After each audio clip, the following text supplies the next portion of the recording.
नमस्ते सभी को, कैसे हैं आप सभी? पहले तो ये बताएंगे सब लोग अच्छे हैं, बढ़िया हैं, एकदम शानदार हैं, अच्छे हैं, स्वस्थ हैं, मस्त हैं, जबरदस्त हैं, एकदम लल्लन टॉप है। आप सभी का पहले तो बहुत बहुत स्वागत है, बहुत ज़्यादा स्वागत है सभी लोगों का। और लास्ट टाइम हमने लव यू ऑल, ढेर सारा प्यार आप सभी को।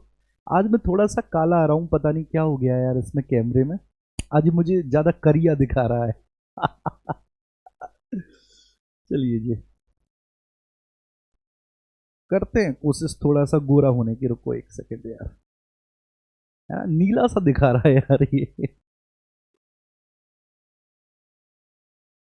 अरे वाह, अब तो ठीक हो गया। हाँ,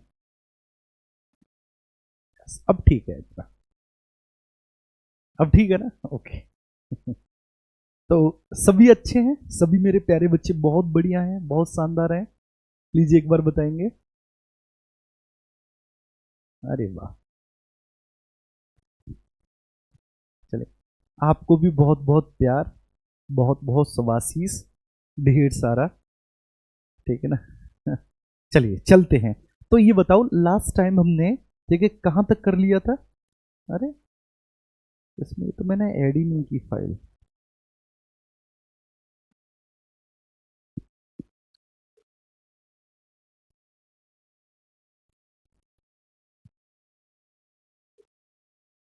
चलो, तो क्वेश्चन नंबर 1 हो गया था, है ना? कहां तक कर लिए थे बेटा हमने कल क्वेश्चंस?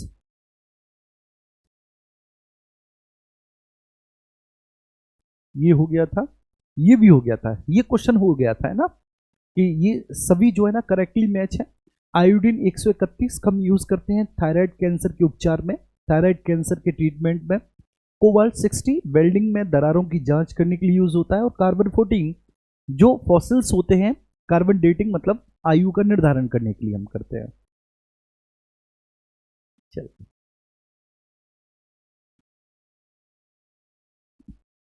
मेरी कैप, चलो आज ठीक है, बिना कैप के ही पढ़ते हैं यार। आइए, अच्छा, अगले वाले पेज पे इसके सही ऑप्शन भी होते हैं। ओके, आइए, ठीक है, क्वेश्चन नंबर 10 था, ये हमने कर लिया था क्वेश्चन नंबर 10। शायद आज हम इसको करेंगे क्वेश्चन नंबर 10 को, है ना? हाँ, थोड़ा और सही करो, क्या सही करना है बेटा बोलो? जयकरण, थोड़ा और सही क्या करना है बाबू, बताओ थोड़ा और सही। स्टैटिक जीके के क्वेश्चंस, अब ये जो क्वेश्चंस मिलेंगे ना 10 के आगे, आपको स्टैटिक जीके भी होंगे, बीच बीच में इसमें हिस्ट्री भी होगा, इसमें केमिस्ट्री भी होगा, इसमें ज्योग्राफी भी होगा।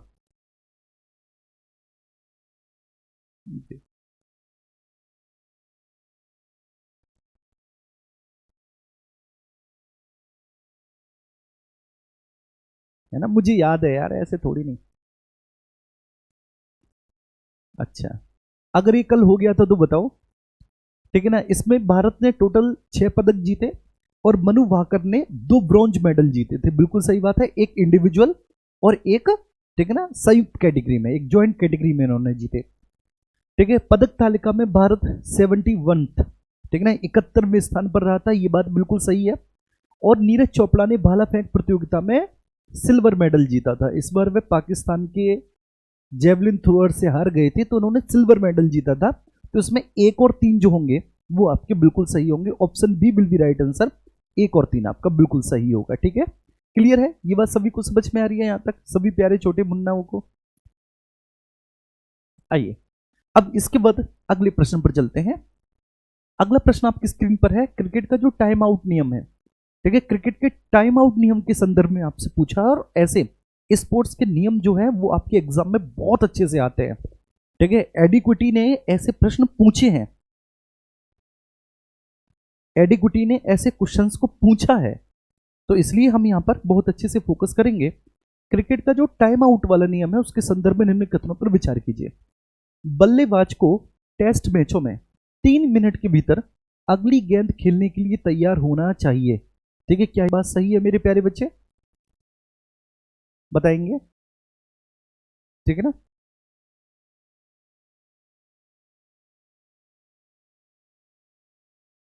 बताओ कि बल्लेबाज को 3 मिनट के भीतर, जैसे एक बैट्समैन आउट होगा, अगला जो बैट्समैन आ रहा है, तो बल्लेबाज को टेस्ट मैचों में बेटा 3 मिनट के भीतर अगली गेंद खेलने के लिए तैयार होना चाहिए।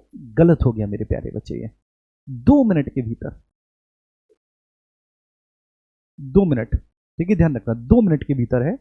मैं ठीक से लिख देता हूं, 2 मिनट के भीतर है, 3 मिनट नहीं है, गलत हो गया।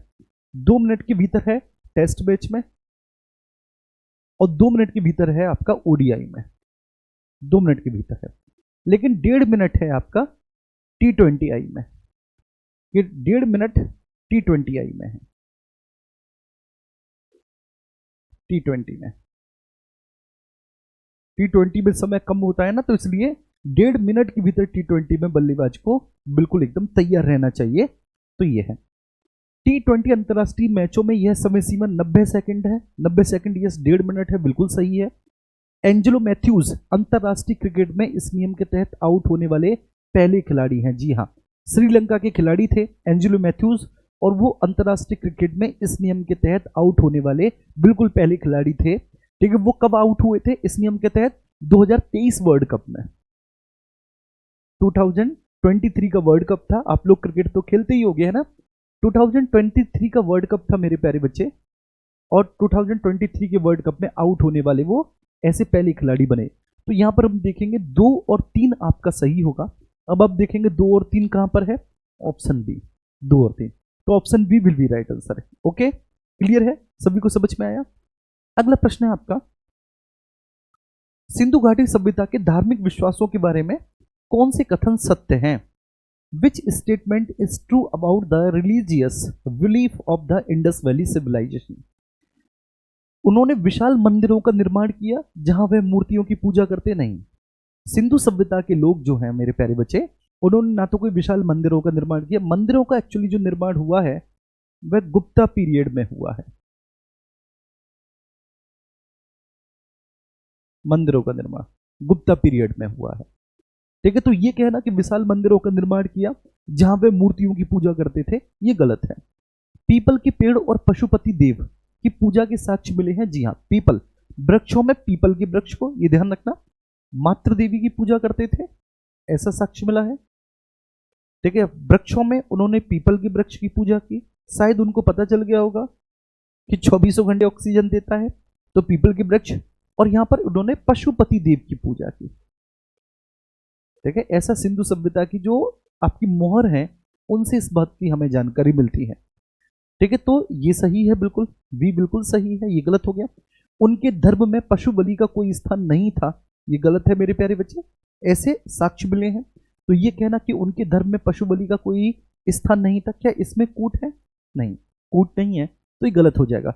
वे केवल पुरुष देवताओं की पूजा करते थे, नहीं, ये कहना भी गलत है, क्योंकि सिंधु सभ्यता तो एक, ठीक है, मात्र सत्तात्मक सत्ता थी, मात्र सत्तात्मक समाज था, मैट्रियार्की सोसाइटी थी, है ना, मैट्रियार्की सोसाइटी थी, मात्र सत्तात्मक समाज था। तो B will be right answer आपका बी, कि वे पीपल के पेड़ और पशुपति महादेव की पूजा के साक्ष्य मिलते हैं, वो लोग करते थे। पीपल की पूजा और पशुपति मोहर इसके प्रमाण हैं। ठीक है, क्योंकि ऐसी मोहरें हमको मिली हैं, उन मोहर के माध्यम से हमें इस बात की जानकारी प्राप्त हुई है। और इस सभ्यता में मंदिरों के कोई साक्ष्य नहीं मिले, क्योंकि भारत में जो मंदिरों के साक्ष्य हमको मिलते हैं वह गुप्ता पीरियड से मिलते हैं ना, ये ध्यान रखना। गुप्ता पीरियड में भी मेरे प्यारे बच्चे, अगर मैं बात करूं, भारत के जो सबसे पुराने मंदिर हैं, ठीक है, एक है आपका भितरगांव का मंदिर जो कि बहुत ज्यादा फेमस है आपका, ठीक है ना, और एक है आपका जो ललितपुर में मिला है आपका, ठीक है, आई थिंक दशावतार मंदिर। ठीक है, तो ये 2 मंदिर हैं जो सबसे पुराने मंदिरों के एविडेंसेस हैं। सियाचिन ग्लेशियर की जो फिजिकल या ज्योग्राफिकल लोकेशन है उसके बारे में निम्नलिखित कथनों पर आपको विचार करना है ना। Consider the following statement regarding the geographical location of the Siachen glacier. Consider the following statement regarding the geographical location of the Siachen glacier. Siachen glacier की भौगोलिक स्थिति के संदर्भ में निम्नलिखित कथनों पर विचार करें। ठीक है, यह है साल्टेरो रिज और मुख्य काराकोरम रेंज के बीच में स्थित है। ये जो है सियाचिन ग्लेशियर, जो साल्टेरो रिज है, साल्टेरो रिज और जो आपकी काराकोरम रेंज है, मुख्य काराकोरम रेंज, इनके बीच में स्थित है। ठीक है, यह तीसरे ध्रुव क्षेत्र का हिस्सा है और इंदिरा कॉल इस सियाचिन ग्लेशियर का सबसे उत्तरी बिंदु है। तो it is located between the Saltoro ridge and the man Karakoram range. ये तीनों ही बिल्कुल सही हैं। सियाचिन ग्लेशियर की ये ज्योग्राफिकल लोकेशन है और इसकी जो ज्योग्राफिकल लोकेशन है उसमें आप समझ लीजिए कि साल्टोरो रिज और काराकोरम रेंज के बीच में है, तीसरे ध्रुव क्षेत्र का हिस्सा है और इंदिरा कोल जो है वो इसका अब्सोल्युटली इसका उत्तरी बिंदु है इंदिरा कॉल।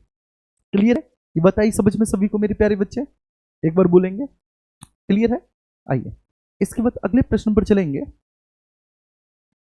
ठीक है, एटॉमिक मास, समान परमाणु भार के संदर्भ में आइसोटोप्स का क्या अर्थ है?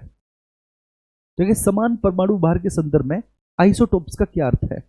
समान न्यूट्रॉन संख्या वाले परमाणु, समान प्रोटॉन संख्या लेकिन भिन्न भिन्न न्यूट्रॉन संख्या वाले परमाणु। ठीक है, आपको बताना है कि आइसोटोप, ठीक है, परमाणु भार के संदर्भ में आइसोटोप्स का क्या अर्थ होता है, आप बताएंगे।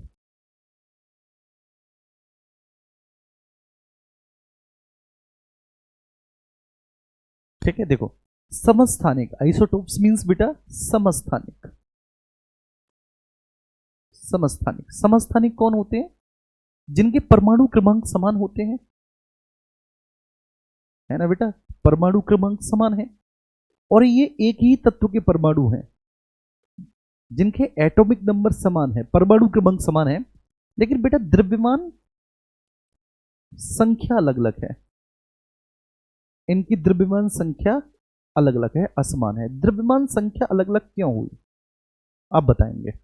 जैसे यहां पर आप देखना, मैं आपको फिर से एक बार बताता हूं, कल मैंने बताया था, मैं फिर से एक बार रिवीजन करवाता हूं मेरे प्यारे बच्चे। देखना यहां पर जैसे 6C12, 6C13, 6C14, ये समझना, ये कार्बन के 3 आइसोटोप से कार्बन के 3 समस्थानिक हैं, 6C12, 6C13, 6C14।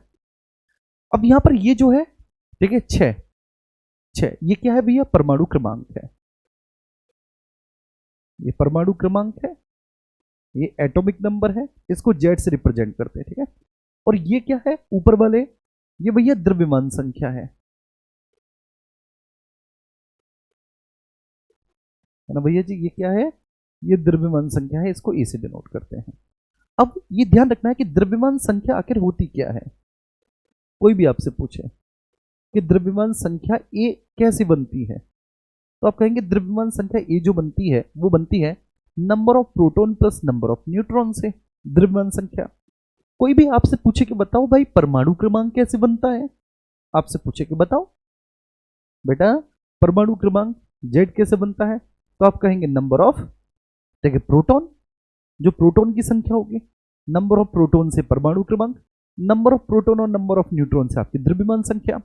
तो अगर यहां पर सबका परमाणु क्रमांक जेड जो है वो समान है, 6 है, यहां पर भी 6 है, यहां पर भी 6 है, सभी का परमाणु क्रमांक समान है, तो इसका मतलब क्या है कि प्रोटॉनों की संख्या समान है। द्रव्यमान संख्या अलग अलग हो गई।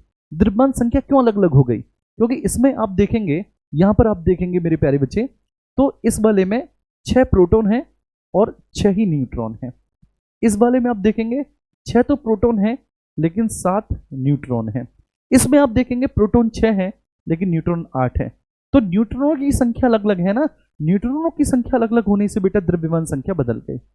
न्यूट्रॉन की संख्या अलग अलग होने से क्या हुआ? द्रव्यमान संख्या बदल गई, क्योंकि न्यूट्रॉन की संख्या अलग अलग थी इसलिए द्रव्यमान संख्या आपकी क्या हो गई? बदल गई, है ना। तो आप कहेंगे समान प्रोटॉन संख्या लेकिन भिन्न भिन्न न्यूट्रॉन संख्या वाले परमाणु, तो option B will be right answer. समान प्रोटॉन संख्या लेकिन भिन्न न्यूट्रॉन संख्या वाले परमाणु, समान प्रोटॉन संख्या लेकिन भिन्न न्यूट्रॉन संख्या वाले परमाणु। न्यूट्रॉन संख्या भिन्न भिन्न होने के कारण क्या हुआ बच्चे? द्रव्यमान संख्या भिन्न भिन्न हो गई, द्रव्यमान संख्या भिन्न भिन्न हो गई, भिन्न भिन्न हो गई। ठीक है,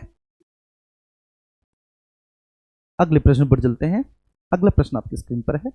आधुनिक ओलंपिक के बारे में निम्नलिखित कथनों पर विचार कीजिए। ठीक है, ये ओलंपिक का जो पूरा इतिहास है ये भी बहुत मायने रखता है मेरे प्यारे बच्चे, है ना, ये ध्यान रखना।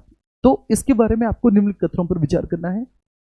पहला जो ओलंपिक हुआ, आधुनिक Olympic, the first modern Olympic were held in Athens in 1896। बिल्कुल सही बात है, आपने खूब पढ़ा होगा कि पहला आधुनिक ओलंपिक 1896 में एथेंस में हुए थे। एथेंस मींस यूरोप, ठीक है, एथेंस में हुए थे। जो पहला आधुनिक ओलंपिक था वो 1896 में एथेंस में हुए थे। ओलंपिक छल्ले 5 महाद्वीपों का प्रतिनिधित्व करते हैं। बिल्कुल, जो 5 छल्ले हैं वो 5 अलग अलग कॉन्टिनेंट को रिप्रेजेंट करते हैं, 5 अलग अलग कॉन्टिनेंट को। भारत ने हॉकी में अब तक टोटल 8 गोल्ड मेडल जीते हैं, ये बात सही है।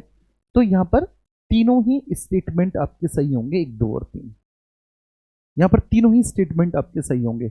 एक स्टेटमेंट, दूसरा स्टेटमेंट, तीसरा स्टेटमेंट, सारे के सारे स्टेटमेंट आपके बिल्कुल सही होंगे, है ना, तीनों ही स्टेटमेंट। अगला प्रश्न है, सिंधु सभ्यता के स्थल धौलावीरा। ठीक है, अब ये धौलावीरा जो है ये कहां पर है? धौलावीरा गुजरात में है, वरना गुजरात में है। गुजरात में कहां पर है? गुजरात के कच्छ जिले में पड़ेगा, जिले में। और ये लूनी नदी के किनारे है, लूनी नदी के किनारे है। ठीक है, इस स्थान की खोज की थी जगपति जोशी ने। इस स्थान की जो खोज की थी वह की थी जगपति जोशी ने।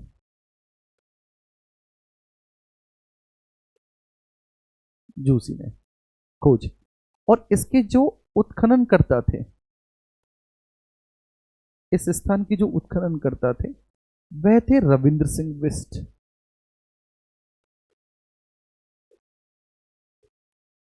रविंद्र सिंह बिष्ट थे। इंग्लिश मीडियम वाले ये नाम ही है तो आप नाम को इंग्लिश में लिख सकते हैं। तो डिस्कवरी, देखिए इसको डिस्कवर किया जगपति जोशी ने, ठीक है ना। और इसके जो उत्खनन करता थे मेरे प्यारे बच्चे, आप कहेंगे, ठीक है ना, इसके लिए एक टर्म यूज करते हैं हम, अभी मुझे याद आ जाएगा। तो वो रविंद्र सिंह बिष्ट थे। तो ये गुजरात में है, ये कच्छ जिले में है, ये लूनी नदी के किनारे है ये स्थल। और ये स्थल पता है क्यों जाना जाता है? धौलावीरा का मतलब पता है? ये पूछा जाता है कि धौलावीरा शब्द का अर्थ क्या होता है, what is the mean of Dholavira. तो जब भी आपसे पूछा जाए बाबू कि धौलावीरा शब्द का अर्थ क्या होता है, आप कहेंगे धौलावीरा बोले तो सफेद कुआं, सफेद कुआं। ठीक है, ये धौलावीरा शब्द का अर्थ होता है सफेद कुआं। और धौलावीरा इसलिए जाना जाता है बेटा अपनी, जो उसकी जल संग्रहण प्रणाली है, ठीक है, जो उसका वाटर मैनेजमेंट सिस्टम है, जल संग्रहण प्रणाली, उसके लिए जाना जाता है। गुजरात के कच्छ क्षेत्र में है। यहां से जल संचयन प्रणाली के आप कहेंगे वाटर स्टोरेज रिजर्वायर्स के, ठीक है, प्रमाण मिले हैं। जी हाँ, यहां पर एक बहुत बड़ा विशाल जलाशय मिला है, एक बहुत बड़ा वाटर रिजर्वायर मिला है। इसे यूनेस्को विश्व धरोहर स्थल के रूप में मान्यता भी प्राप्त है, बिल्कुल प्राप्त है। तो ये तीनों ही स्टेटमेंट बिल्कुल सही होंगे, इसको यूनेस्को के विश्व धरोहर स्थल के रूप में मान्यता भी प्राप्त है। ठीक है, अगला प्रश्न है सर आपका, आपकी स्क्रीन पर, ल्यूपलेक दर्रा किन देशों के बीच एक महत्वपूर्ण सीमा बिंदु है? ल्यूपलेक दर्रा, तो ल्यूपलेक दर्रा जो है भैया ये भारत, चीन, नेपाल नहीं, ठीक है, भारत, ल्यूपलेक दर्रा नेपाल, यस, उत्तराखंड की सीमा नेपाल से लगती है, यस। भारत, चीन और नेपाल के बीच में एक मुख्य बिंदु है, ठीक है, भारत, चाइना और नेपाल, ल्यूपलेक दर्रा। ये ल्यूपलेक दर्रा की सबसे प्रमुख बात है। और मैंने उत्तराखंड के दर्रे आपको बताए थे, शायद आपको याद होगा। ऐसे करके आपको चलना है, 1 2 3 4, ऐसे करके आपको चलना है, आपको चलना है, ठीक है। अब यहां पर आप देखेंगे तो ये है आपका थागा, थागा, ये है माना, ये है नीति और ये है लिपुलेख।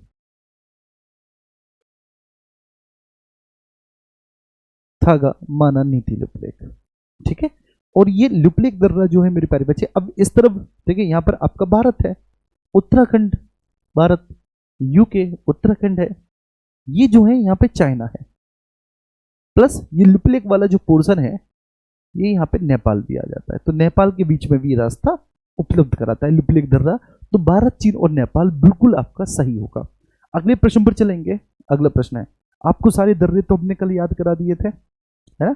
अब कोबाल्ट 60 के बारे में पूछा है कि कोबाल्ट 60 के बारे में कौन सा ऐसा कथन है जो गलत होगा। ये गलत आपसे पूछ रहा है। कैंसर के इलाज के लिए ये गामा किरण उत्सर्जित करता है, एग्जैक्टली बिल्कुल सही बात है, कोबाल्ट 60। ठीक है, इससे हम थायराइड कैंसर का उपचार करते हैं। इससे मेरे प्यारे बच्चे हम थायराइड कैंसर का उपचार करते हैं। देखो, कोई भी पदार्थ रेडियो एक्टिव कब बन जाता है, बड़ा सिंपल सी बात है। ठीक है, जब न्यूट्रॉन की संख्या ज्यादा होती है प्रोटॉन से, तो जो अतिरिक्त न्यूट्रॉन होते हैं, ठीक है, उनका उत्सर्जन होता है। उत्सर्जन होता है अतिरिक्त न्यूट्रॉन का। अतिरिक्त न्यूट्रॉन का उत्सर्जन अल्फा, बीटा और गामा किरणों के रूप में होता है। ठीक है ना।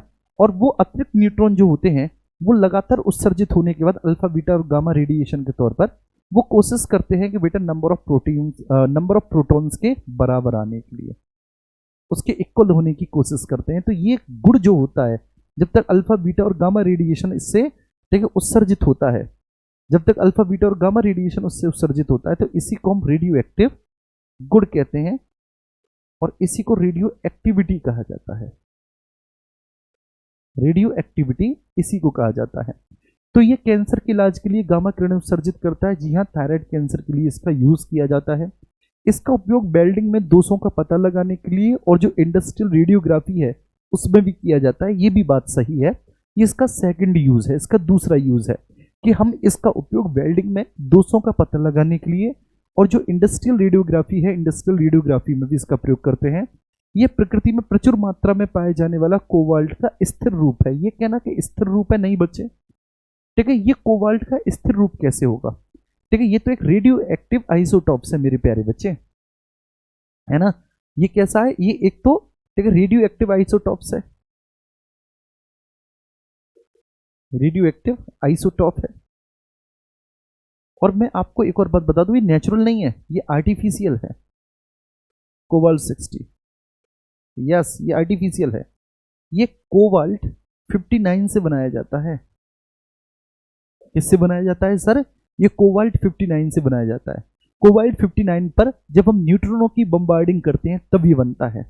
मैं लिख देता हूं यहां पर, कोबाल्ट 59 पर जब न्यूट्रॉन्स की बम्बार्डिंग करते हैं, ठीक है, तो अतिरिक्त न्यूट्रॉन के मिल जाने से ये कोबाल्ट 60 बनता है। तो ये कहना कि ये नेचुरल है, नहीं, ठीक है, तो ये गलत हो जाएगा। तो यही सही है, आज की डेट में यही है भैया, जो गलत है वो सही है। तो ये गलत है, ये सही है। इसकी जो अर्ध आयु है ना, अर्ध आयु का मतलब होता है हाफ लाइफ, वो लगभग 5.27 वर्ष है। जी हाँ, अर्ध आयु काल, ठीक है, हाफ लाइफ पीरियड वो समय होता है जिसमें किसी भी रेडियो एक्टिव पदार्थ की मात्रा घटकर आधी रह जाती है, उसको अर्ध आयु काल हम कहते हैं। ठीक है, तो इसकी अर्ध आयु लगभग 5.27 ईयर है। एग्जैक्टली बिल्कुल सही है, इसमें किसी भी तरह का कोई भी इश्यू नहीं है। अगला प्रश्न है आपकी स्क्रीन पर, क्रिकेट के स्टॉप क्लॉक नियम के तहत पहली बार उल्लंघन पर क्या सजा है? अगर कोई भी व्यक्ति, ठीक है ना, स्टॉप क्लॉक नियम के तहत पहली बार उल्लंघन करता है तो क्या है? आप सब लोग क्रिकेट के बहुत बड़े खिलाड़ी हैं, T20 वर्ल्ड कप भी हो रहा है और 15 को तो आप सभी को पता है, कल 14 है और फिर 15 को तो पाकिस्तान के साथ है।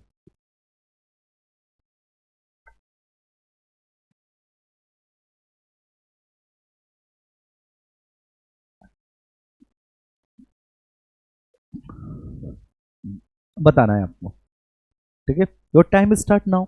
बताएंगे कि स्टॉप क्लॉक नियम के तहत पहली बार उल्लंघन करने पर केवल चेतावनी। अगर आप पहली बार उल्लंघन कर रहे हैं केवल चेतावनी, दूसरी बार भी उल्लंघन कर रहे हैं चेतावनी। पहली बार, दूसरी बार, तीसरी बार, ठीक है, पहली बार आपको चेतावनी दी जाएगी, ठीक है, दूसरी बार भी सेम आपको वार्निंग दी जाएगी। चेतावनी मीन्स वार्निंग दी जाएगी। लेकिन अगर मेरे प्यारे बच्चे आप तीसरी बार उल्लंघन करते हैं तो फिर आपके 5 रन कम कर दिए जाएंगे, 5 रनों का जुर्माना लगाया जाएगा।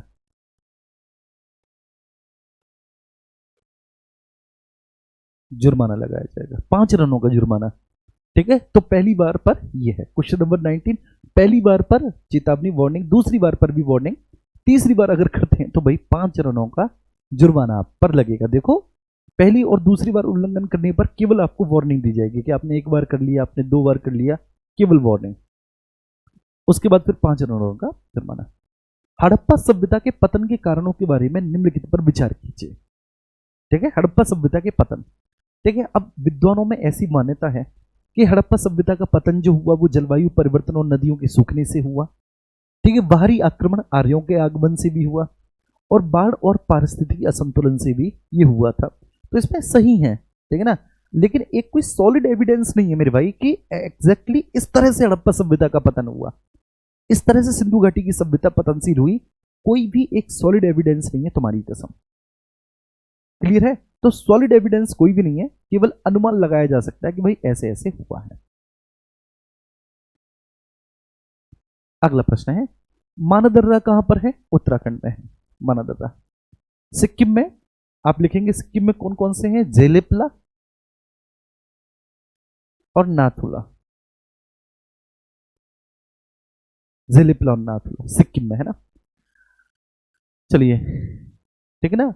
जम्मू कश्मीर को भी इसमें ऐड कर लो, जेके, जम्मू कश्मीर और लद्दाख को एक साथ ऐड कर लो। तो यहां पर आपका, आपने देखा है बनिहाल पास है, मैंने आपको कल याद कराया था, बनिहाल दर्रा है।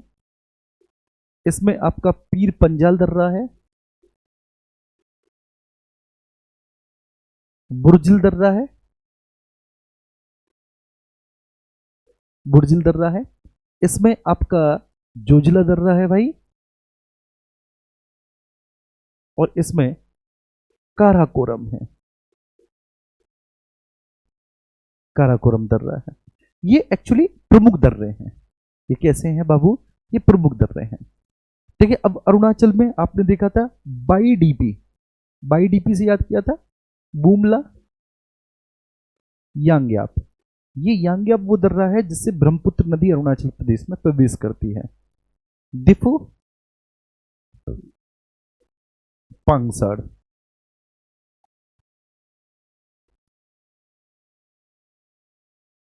पांगसाड़, दिफू और पांगसाड़। ठीक है सर, बुमला, यांग्याप, दिफू और पांगसाड़। तो उम्मीद करता हूं कि सबको समझ में आया होगा, बहुत अच्छे से समझ में आया होगा। ठीक है सर, और उत्तराखंड में मैंने आपको बताया था थागा, माना, नीति, लिपलेख। मैं लिख देता हूं उत्तराखंड के फिर से एक बार तुम लोगों के लिए, है ना बेटा। उत्तराखंड में थागा,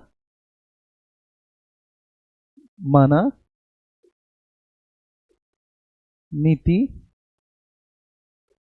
लिपलेख।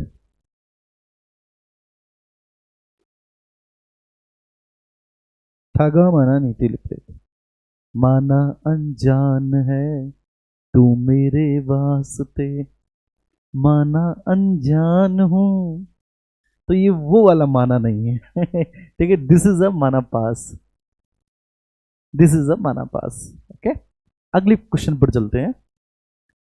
परमाणु क्रमांक 20 है और द्रव्यमान संख्या 40 है। इस वाले तत्व कैल्शियम का संभारिक कौन सा है? ठीक है, देखो संभारिक, संभारिक मींस आइसोबार्स। आइसोबार्स, आइसोबार्स का मतलब क्या है कि परमाणु क्रमांक 20 और द्रव्यमान संख्या 40, मतलब 40 40 रहेगा, 40 40 रहेगा। यहां पे 20 होगा। बात समझ मेरे, परमाणु क्रमांक मेरे प्यारे बच्चे बदल जाते हैं, परमाणु क्रमांक क्या है? बदल जाते हैं। तो यहां पे 20 है, तो ऐसा कौन है? ये ध्यान रखना बेटा, कौन है? परमाणु क्रमांक 20 और द्रव्यमान संख्या 40, कैल्शियम। तो कैल्शियम, ठीक है, कैल्शियम का है। और दूसरा किसका है कैल्शियम के साथ? आपका आर्गन का है। ठीक है, आर्गन, आर्गन, आर्गन का भी है। तो इसमें argon 40 will be right answer, argon 40। ठीक है, क्योंकि ये इसमें क्या होता है बेटा आइसोबार्स में, कि द्रव्यमान संख्या समान होती है लेकिन परमाणु क्रमांक भिन्न भिन्न होते हैं। और ये क्या होते हैं? ये एक ही तत्व के होते हैं परमाणु नहीं, ये भिन्न भिन्न तत्वों के परमाणु होते हैं। भिन्न भिन्न तत्वों के ऐसे परमाणु होते हैं जिनके परमाणु क्रमांक अलग अलग होते हैं लेकिन द्रव्यमान संख्या इक्वल होती है। तो जो द्रव्यमान संख्या है, ठीक है ना, जो बेटा आपका मास नंबर है, मास नंबर इज इक्वल, लेकिन atomic number is inequal, inequal होगा, वो असमान होगा एटॉमिक नंबर जो होगा। अगले प्रश्न पर चलेंगे। T20 वर्ल्ड कप 2024 में भारत की जीत के बारे में क्या सच है? भारत ने फाइनल में ऑस्ट्रेलिया को हराया। विराट कोहली को प्लेयर ऑफ द टूर्नामेंट चुना गया। भारत ने दूसरा T20 वर्ल्ड कप खिताब जीता। फाइनल मैच न्यूयॉर्क में खेला गया था। चलिए, भारत ने किसको हराया था? तो भारत ने फाइनल में साउथ अफ्रीका को हराया था यार। ठीक है ना, आपको पता है सूर्य कुमार यादव के कैच के बाद ही मैच फंसा था। दक्षिण अफ्रीका को हराया था। ठीक है, क्या सच है? विराट कोहली, ठीक है, इसमें मेरे प्यारे बच्चे प्लेयर ऑफ द टूर्नामेंट थे, ये भी गलत है। हाँ, दूसरा T20 जीता था भारत ने। पहला अपना T20 वर्ल्ड कप जीता था भारत ने अपना 2007 में। 2007 में न्यूयॉर्क में खेला गया था, ये बात भी गलत है। तो केवल व केवल C will be right answer. C will be right answer. अब अगला है खारदुंगला। ये जो दर्रा है ये किस श्रेणी में है?